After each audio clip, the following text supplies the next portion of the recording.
I think at a point it's probably not, I wouldn't say easy, but it's reasonable that if you're continuously getting a lot of love, you can like as a person, you can convince yourself, you know, I can trust this, and I don't have to listen to this other stuff. And I mean, if people keep showing up to see you, how right can the people be who are always trying to take a chunk out of you?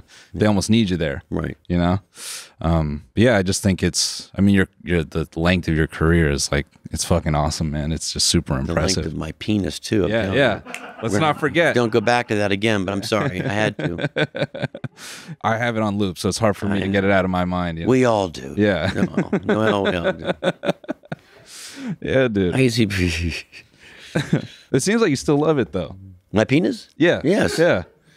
I love absolutely. I love this job more than anything in the world, and I find it to be, because everyone says to me like, dude, when are you gonna retire? And when you like, you still have fun?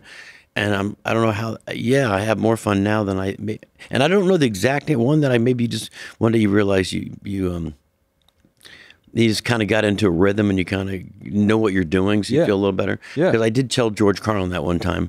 I asked him, as an idiot, I didn't know I just said, what's it like to be you where you got it all, like you got it? Yeah. And he said, what are you talking about? I said, you're George Carlin. You don't go up there and like eat shit. You're like, you kill it every night because you're a polished pro. It must be nice to have that feeling when you go up there that you're just going to nail it again. And he said, I ain't like shit. I don't know. I'm still learning every day. I even know what you're talking about. So part of me, I think he meant, he's just a perfectionist, but I think it probably is nice to have I do go up there now with a pretty good, I know I have my flow and my outline of where I'm going to go and what's going to, you don't bomb anymore because you can't. It's kind of bomb proof. So you know how to do the show. You know how to how to take every crowd from beginning to end. Yeah, you might have one that just last week we had one that the crowd wasn't so hot, but we made fun of the fact that the crowd wasn't so hot. And then the crowd was great. Like you just had to work them around. You know? You got to take a 2 to a 10. Yeah. Just don't take a 10 to a 2. Yes. That's what you don't want to do. Yeah. God, they were so good, and then I fucked it up. Kind of thing. Yeah. Oh man, I was gonna do it again. I'm like very familiar taking a 2 to a 10. But you can do it. Yeah. All right. That's So how many days a week do you perform now? 6. Yeah. My manager has a car payment, so I have to work. Yeah, we got to make sure. Yeah, Ferraris, man, they don't pay themselves. Nice. I'm not a Ferrari guy. No. I'm a pickup truck guy. Okay. I'm a trucker hat, and this is me dressed up, by the way. Yeah. You make your clothes, though. I like to look homeless so people don't ask me for money. Like, that guy's broke. It's a good strategy. Yeah, they never ask me. That guy doesn't have a fucking dime. Don't ask him. Yeah, no strangers and no family. They won't ever come after you. Yeah. If you dress broke, no one will ask you for anything. Yeah. But you make your clothes. Is that right? I do. I mean, almost everything I kind of, if I don't make full of them, I will add to or do something. Like I'll add the patch on the front, or I'll add this, or add some paint and do something to it. Just kind of make it mine. Yeah. I think it's cool, man. So you're doing 6 nights a week. And I'm sure this, and I'm partially digging into this because, again, I want everyone listening to this to kind of get the full scope of you. And you've been doing that how many years now, roughly? At the Luxor and Vegas and stuff, about 30-something years. Okay. So 30-some. And is Jeff Dunham still performing out there or no? I think he comes in and out. And he does it, but he's not there full time, I don't believe. There's so many shows that have, that's another thing that's changed with Vegas. When I first started. That's what I wanted to ask you is how has, like, I guess, because I would imagine in the crowds you would see a change, or like, what was it like when you first started, and what do they feel like now?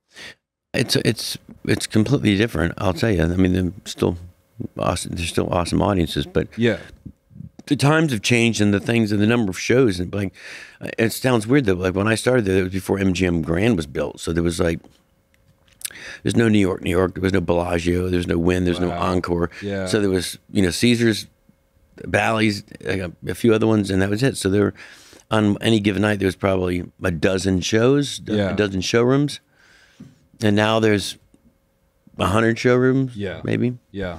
So everything in that aspect has changed too. Just the growth and the number of shows that are there and the kind of shows that are there. You know, when I was there too, when I first started, they were like Vegas, and like then that's where you go to like, you know, retire. Right. You know. And I said, no, that's Branson, bitch. It's not Vegas. So Branson, yeah. Branson's where you, not off but forever. Not Vegas, no.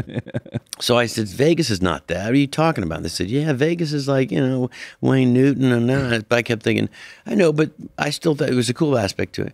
And then all of a sudden, I mean, within the last 10 years, it was like Elton John. Well, Celine was probably the first one that made a big. Celine Dion came. And that was huge. Yeah. And we had a joke when she's working, she's Celine Dion, and she's not. She's Celine Dioff. Yeah. But she had this big thing, and then they got Elton John, and they got Rod Stewart, and they got the Rolling Stones, and then the Eagles, and Kiss, and then all of a sudden, everyone wants to play Vegas. Yeah. And so you know, you go there.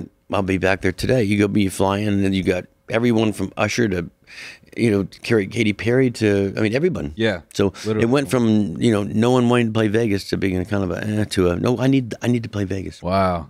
Did you have feelings about that? Like, because you were one of the first I stayed through thick and thin. Yeah. Well, I always had a feling like from the beginning, I thought it was a great gig. I mean, you're in Vegas and you're not, just the aspect of idea of not traveling was also nice as well. Yeah. You know, you'd stay instead of getting on a bus in a hotel, you stay in your own room. Yeah.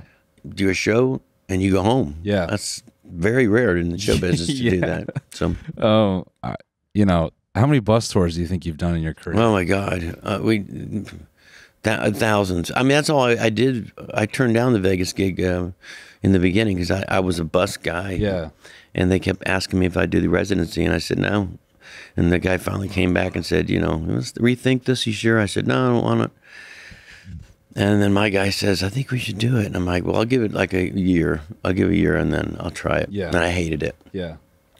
I despised it. I'm like, I'm definitely not signing up again. So it was years over. And then all of a sudden I found a little click and it was like kind of getting good.